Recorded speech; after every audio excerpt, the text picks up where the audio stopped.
listening to Inclusive AF with Jackye Clayton and Katee Van Horn. All right, this is Katee Van Horn. And this is Jackye Clayton. And welcome to the Inclusive AF podcast. So we're recording this, and you can see we have different clothes on, and it's because we recorded the first episode not thinking that it might be good to introduce ourselves first. So here we are. Hi. So nice you're to meet you. You're going to see episode 1 coming up right now, and we'll be back soon with episode 2. Take care. Bye. So we are recording, and I think the first topic, I love your idea, Jackye. What are we going to talk about today? So I think it's good to talk about how we've changed in this space, like the difference between 2019 in this month and 2020, because there's no way that you would have even told me last year that we would be in this space or that there would be such a focus on civil rights and diversity and inclusion and access and all of these things that we're talking about. So I thought it might be good for us to just kind of talk about that. I know other people, that's kind of why we decided to do this to start, because we've been educating and talking about it so much, but we've been doing it before now. Absolutely. And I think it's also, this is such a time of learning for everyone. So, you know, I think we should also share what we have learned recently and kind of what has stuck with us. Because I think there's a lot of things, you know, just that you and I have talked about that has been really impactful, especially kind of in this current environment where there is so much going on. There's so much information being thrown at us, and kind of how do you pick through the weeds to get to the real information and to really understand what's going on. So I think it's a great place to start. So, you know, I think as I think about the beginning of this year, even, and, you know, you said from last year to this year, I think last year when we talked about diversity, equity, and inclusion, it was very much a nice to have at an organization. A lot of times super underfunded, and a lot of times kind of an afterthought for folks. Right. And I think that's changed. It's a requirement now. Yeah. I think it's just turned to a requirement for most organizations. Even if before, I think we were talking about organizations that were trying to be more progressive and be more inclusive and understood what people have been saying for so long about how it's going to make those benefits for your business. And now, even if they're not full on, they want to do something to try to have the discussion, I think. Agreed. And I think it's also, it's no longer, like, I think companies realize that people are watching. And that's not, you know, I think as HR folks, we've said, oh, hey, candidates want this, and candidates are talking about this, and they think it's important. But I think it goes further than that. And I mean, Ben and Jerry's was a great example of their, you know, their statement after the murders of George Floyd and Breonna Taylor. I feel like they just came out with a very kind of in your face, no, this is not okay. And yes, this is what we support. And that is something that I think has been really good. But I think there's a lot of organizations that are trying to figure out what their right message is. But again, I don't think it's a nice to have anymore. It's a company has to take a stance. They have to draw a line in the sand, and they have to start taking action. Well, and there's some things I think that helped. Of course, people being infuriated with George Floyd and Breonna Taylor was part of it. But leading into that, of course, we had COVID-19. And so for years, the things they told us that we couldn't do, that did not give people access or the ability to take care of their families, for example, or their taking care of their children, or working at home, or working remote, all of these things in response to a crisis, we saw people move into action. And then another crisis happened. And so people kind of expected that there would be some kind of like disaster recovery plan for what was going on. And more people were paying attention. It wasn't one of those things that you had to hear on NPR on your way home. Like, people were seeing it, tweeting about it, seeing it on the news, and everyone was at home looking for information about what was going to go on. Even just about the pandemic, people were logged in every day. And then another news story hit, and people, I think tensions have been building up forever anyway. And then we were like, no, you have to do something. Well, I 1000% agree. And I also think the murders that have happened, in the past have been kind of in a bubble or something that hasn't been so in your face. Right. And because we all were at home and we all were stuck in front of our TV or in front of our computer, or whatever it was, I don't know anyone who did not see the murder of George Floyd. That's I right. think, some of the subsequent shootings and murders have been something that people are like, I don't want to watch this. And actually, I think, Torrin Ellis actually said it, and I totally agree with this. These videos are becoming almost like snuff films, and you don't want to watch it. Right. So I think there's a piece there that people were forced to watch it, and people were forced to kind of come to terms with, this isn't a one-off. This isn't something that, just happens to people over there. It was, no, this is in downtown Minneapolis, and this is what's happening. I think if you remember that day, I was like, Katie, you have to watch it. It was, they had the thing on the news, and then they had the full complete clip. And you said, like, you had watched the short clip and you were like, oh my God, I can't watch it. And I was like, Right. You have to watch it. Have to watch it, because it was such a different story than what we were getting and Exactly. what we assumed. And another thing that brought up was the way that people are treated. I think, which was so, to your point, like, we were at home, people were seeing it was really in your face, but then you couldn't, because the narrative had changed and it was so different than what we were getting when you saw the video. And also we saw how people were communicating about it, what they were saying happened versus how they were dealing with it. That's what was crazy. It was changing every 5 minutes. Like, oh, well, he's a criminal. And then it was like, no, but it was $20, or no, but he pushed back. And they're like, no, not really. And so I think that is part of why people were enraged. We've said it a lot in the Black community, where it's like, this isn't new. It's just getting filmed. Right. And it was almost like an I told you moment. Like, I've been telling you that this happens, and people don't believe that it happens. And people saw all of their civil rights. And I think part of what was so disgusting in the George Floyd case was so many people were there and couldn't do anything. Right. And people tried. Right. I think some people tried. The very public, that's scary. And these people are yelling at police officers trying to get them to do something and filming. And I'm so glad that people were doing it and filming it, because then you back up and you look at what happened to Breonna Taylor, and it's just heartbreaking. It's heartbreaking on so many levels. And that brings up a point too, because there's so much going on. But then you look at Breonna Taylor, and then you look at the treatment of women versus a man in the case, and it's just another aspect of what's happening and how we have these conversations. Yeah, no, I agree. And I think, I want to thank you actually for kind of forcing my hand on watching the video, because you're spot on. I did not want to watch it, because it is so bothersome to watch. And, and especially when you see a police officer kneeling on someone's neck with their hands in their pocket, as if it's like, walking down the street, like there's nothing wrong with this. And this, like, nothing to see here, folks. And I think that was the part that, well, I mean, all of it was vile, but right. I think that was the part that for so many folks, it was like, how is this possible? How is it possible, to your point, that so many people were there and no one could do anything? Right.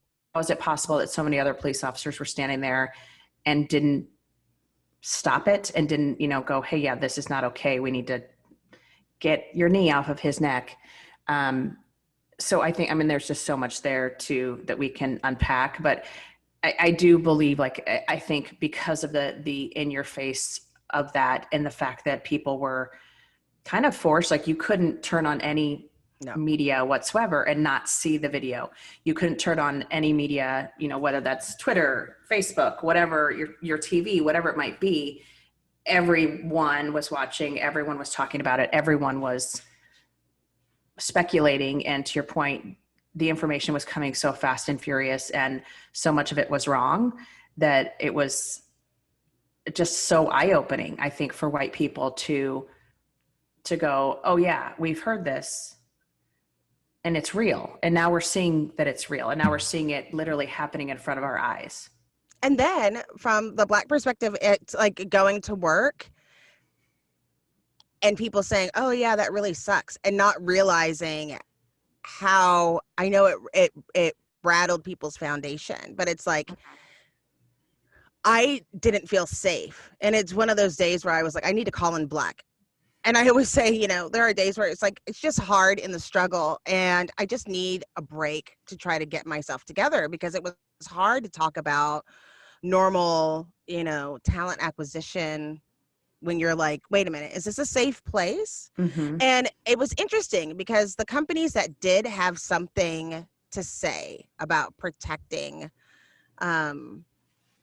Black lives, and I separate Black Lives Matter from people protecting Black people, because Black Lives Matter, the organization, versus Black Lives Matter, the movement, I think are two separate things. Absolutely. But people that were saying that we are doing this, it made you look at your boss. So do I matter? And you're just waiting for statements. Right. And I think that, you know, from the consultant side of this, you know, I think the piece that I heard from so many executives was, I'm afraid to say anything because I don't want to mess it up. You know, I'm afraid, like, what if I say something internally and it upsets whomever? And, you know, and I think that's or, you know, how far do I take it? How progressive am I in this communication? All of these things, all of these questions. And, you know, just reminding them that you can't sit idle anymore. You can't not say something. And even if you do screw it up, like, then we fix it. And then we, you know, figure out what actions we need to take, and we need to figure out what actions we need to take regardless. But you have to say something. You have to, like I said, draw that line in the sand and say, this is the organization we want, and this is the organization we don't want. And like you said, create safety for all of your employees, but especially when your Black employees are going through this trauma, when your Black employees are not feeling safe, when your Black employees are wondering, what do I do here? Because it is emotionally, physically, all of these things, that trauma is happening. And what do you do, and how do you react to that? So I think, you know, just thinking about from a talking to the C-suite and helping them understand why it was so important, and not just a nice to have. Again, it's not hey, that's something that those companies over there that are really progressive are doing. No, we need to do it regardless of what company you are and kind of what your stance is politically, all of those things. It doesn't matter. You need to do the right thing here. The pace of change in the world of business is fast, and that drives incredible complexity for the world of human resources. Welcome to the HR Data Labs podcast, a series of conversations with experts inside and outside the world of HR on how to innovate, measure, and evolve our practices. Our goal is to help provide you with practical examples of how HR has to change to meet the complexity of the business environment. Every week, we'll talk to new and different voices on all aspects of HR. And at times, we'll get irreverent. Silly even.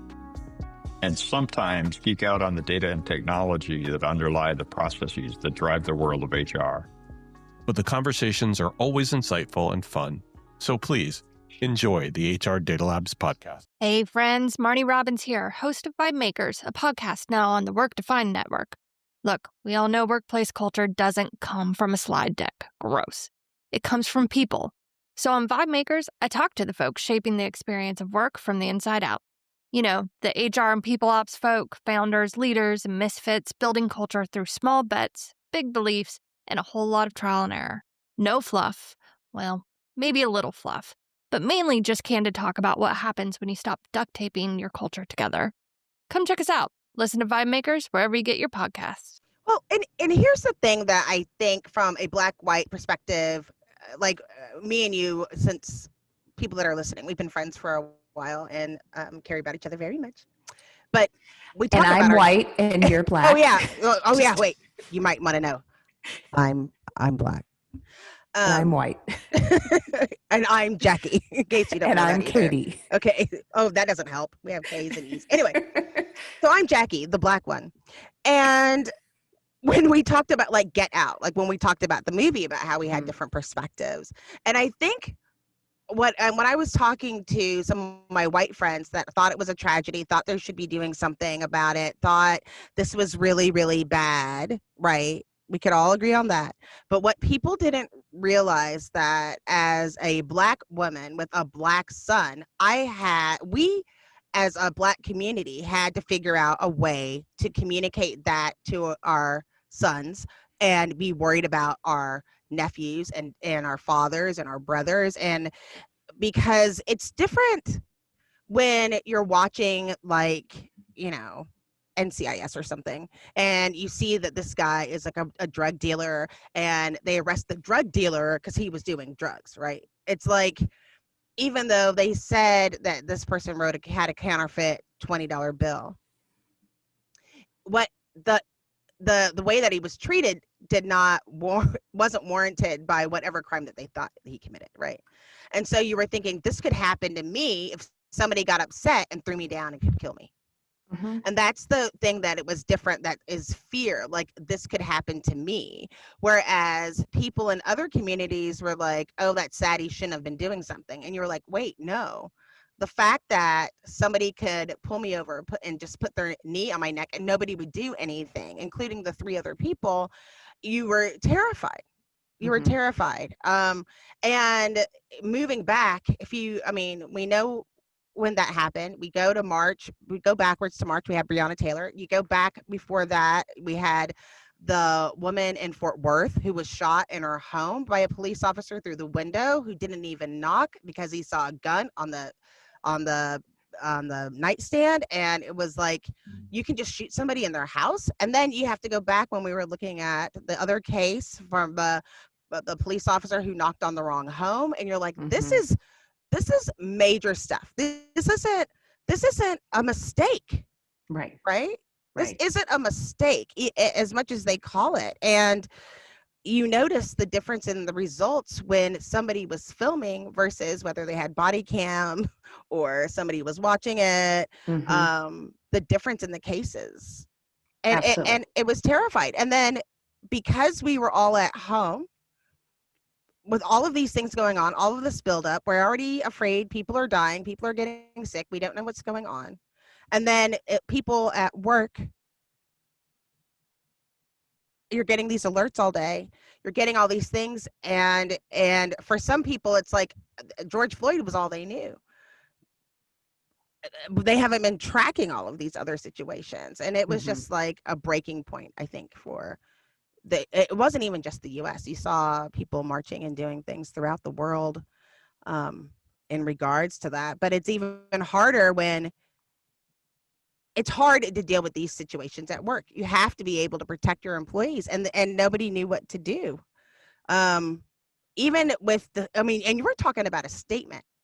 Mhm. We're not talking about even an actual action. No. We're talking about a statement, and it's sad that people would be afraid. I understand. It doesn't make it right. Like I don't understand. I can believe it, right? I Mhm. can believe that somebody would say, "Oh, but what's painful is that we're witnessing that our lives don't matter, and then you don't want to say anything to combat that. That's the painful part. Yeah, it reminds me, so I was still in corporate America. I wasn't in consulting when Charlottesville occurred.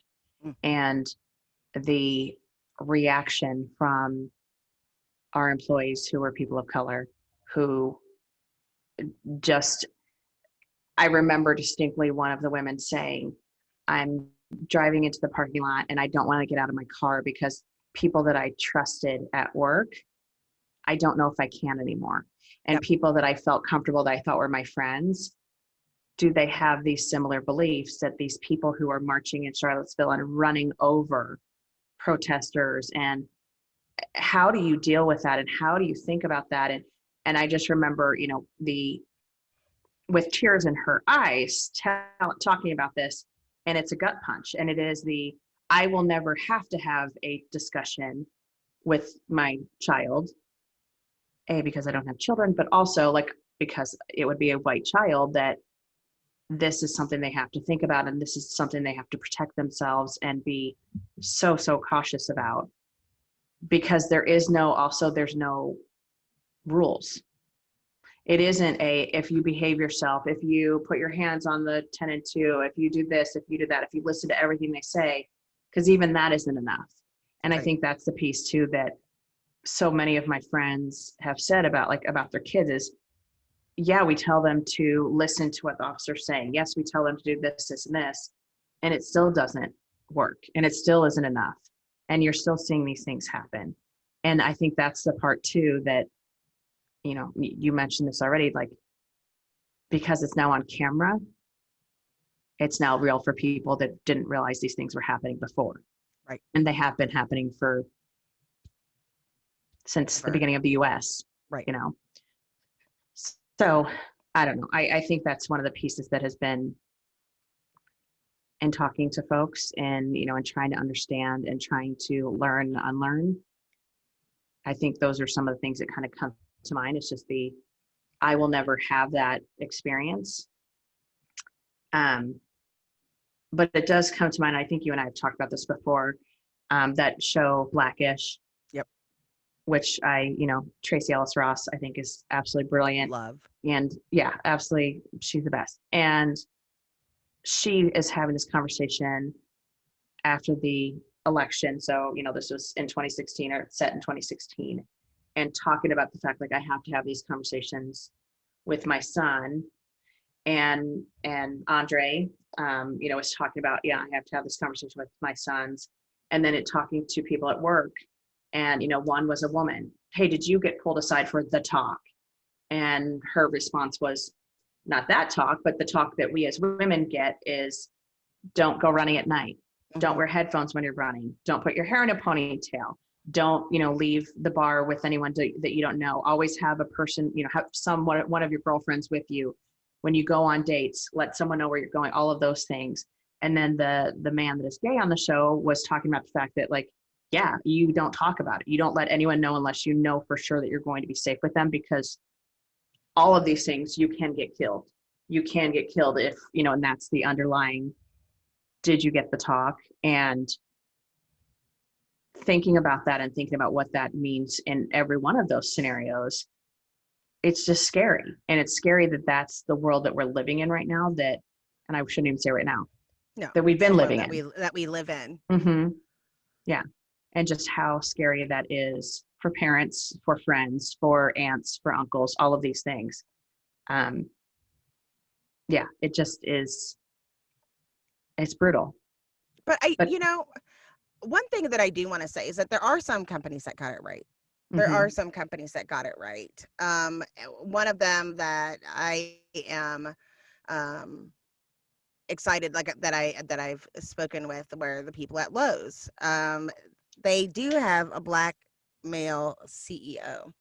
But even after the riots happened, for him to make a significant donation to try to rebuild those neighborhoods, but also started teaching classes internally, or training at Lowe's internally to have the conversations, started fostering those conversations, making resources available, and then also not exploiting the situation. He didn't go on, Good Morning America the next week to talk about it, because he said he had to protect his sons. And so it's a beautiful thing that all of those things happen. And you knew that he wasn't doing it so he could sell more plywood. He was doing it because it was the right thing to do. And maybe it was because he is a Black man and he came from that perspective. But it was great to see that. Any other examples that you can think of? So Target, I think, did a really nice job. Obviously, they're based in Minneapolis, and I think that their response was exactly, what you would have hoped for, of kind of not, we don't care that people are taking stuff out of the stores, but lives matter than things. Right. And really reinforcing that, and reinforcing that, we want to make sure our team members are safe. We want to make sure that the community is safe. That's what we care about. We'll figure out the rest of it later.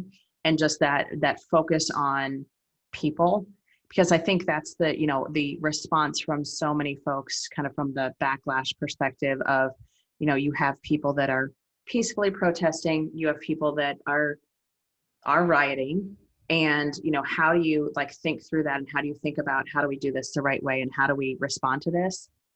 And the response of people matter more than things, that just kept coming up for me. And that kept, that kind of was reinforced by the companies that I respect and that, I appreciate their voice on these topics.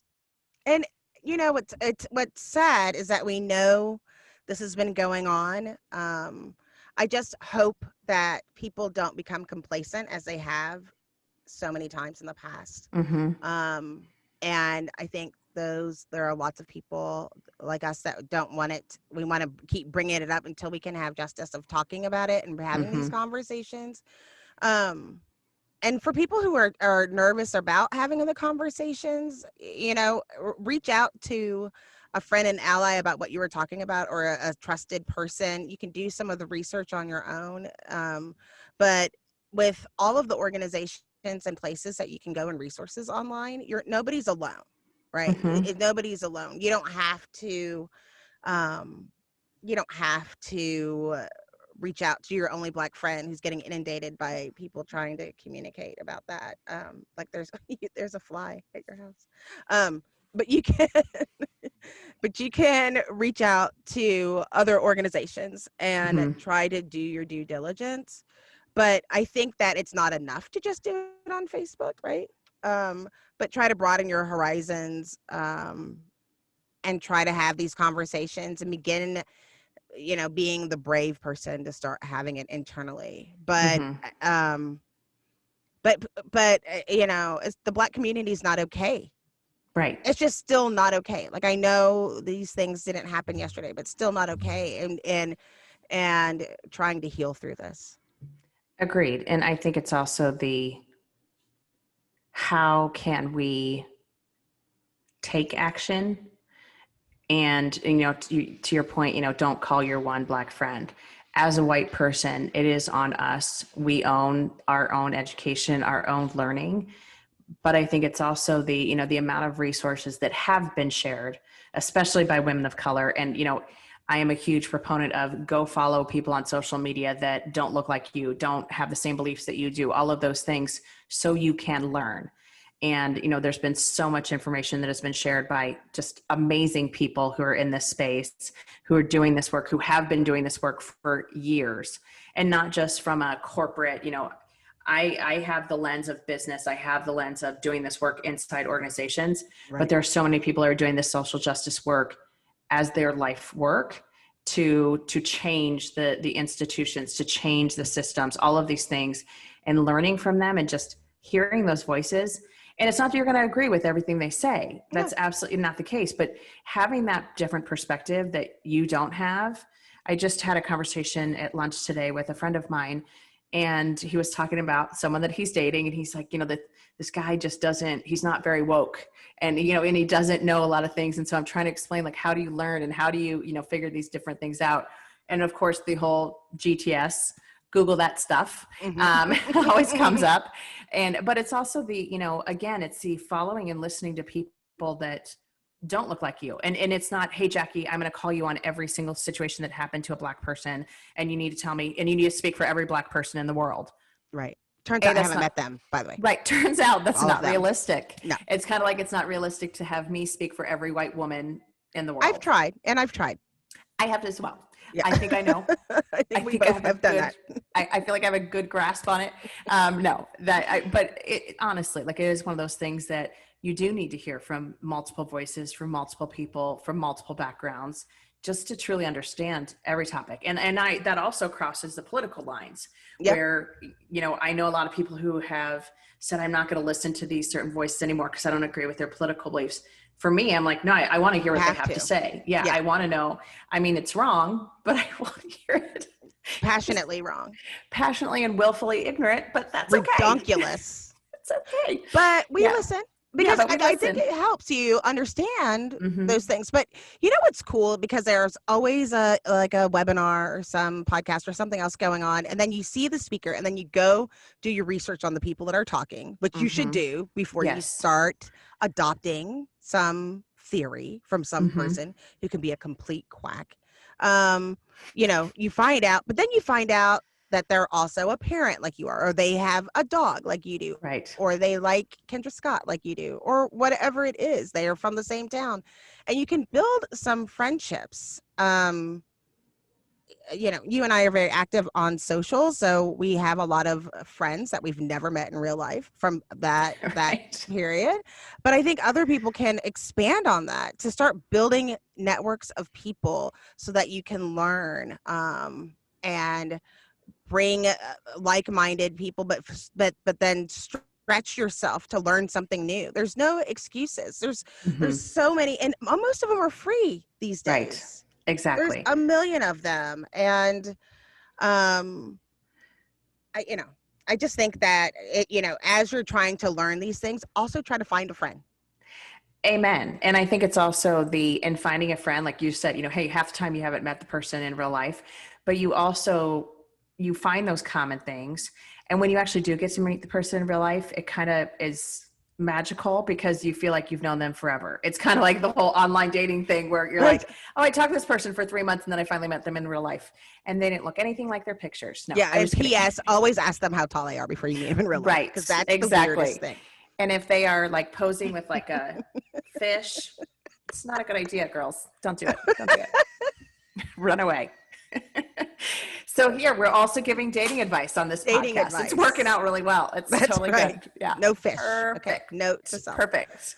Yeah. On your profile, these are things that you shouldn't do, gentlemen. Listen to Katee. She knows some things. You will be excluded. You will be excluded from the list. But I think that's such a huge thing. And we were talking obviously before we even press record of different folks that we haven't ever met in real life and just how they have enriched our learning and unlearning and how they have enriched kind of the way we think about stuff and how they've also challenged our beliefs in such a great way. And I think that's the piece that even when you and I have talked, there have been times when it's like, I don't necessarily agree with that, or no, that's not the perspective I have. But hearing both perspectives from both sides, you and I think we always come to that like, oh, wow, hey, I hadn't thought about that. Hey, I hadn't thought about it that way. But it always starts with I've got your back no matter what. Absolutely. Yes. So it automatically, it's like, okay, let's look at this. Let's look at this. And we're able to look at it together. And sometimes we have to bring other people in, like, for sure. Not sure what's happening. Right. But I think that you find out these things and you can, you do grow and yes, from having the opportunity of being challenged and sharing it. And we have had different perspective, but what's really nice is that you can have a different outlook on how you think things are supposed to be. And it's okay that we think differently. We can still be friends and not agree. Absolutely. Absolutely. So last thoughts before we close this session. I know, right? Do I need a copay? I think the last thoughts is that people just know when things like this happen, you cannot. It might not be the same for the other people. Just remember that just because you yourself might say, oh, that sucks, right? But be thoughtful of the other people that you come across on a regular basis to show grace, but also give yourself grace.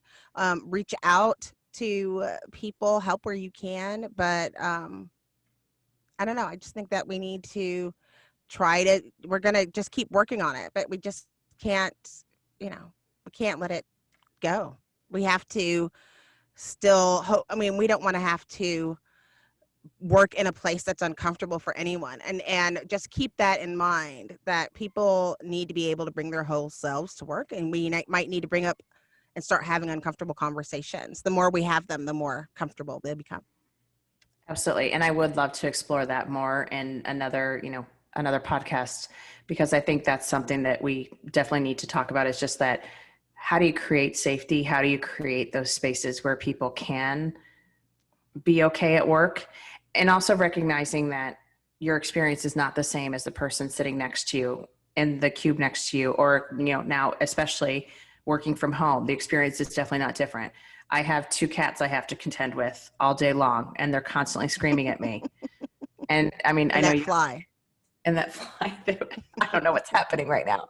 And you have 2 kids and a husband, and everyone wants to talk, and everyone wants to, be in the mix. And so I think it's recognizing those pieces too of, I love your idea, like showing grace and giving yourself grace.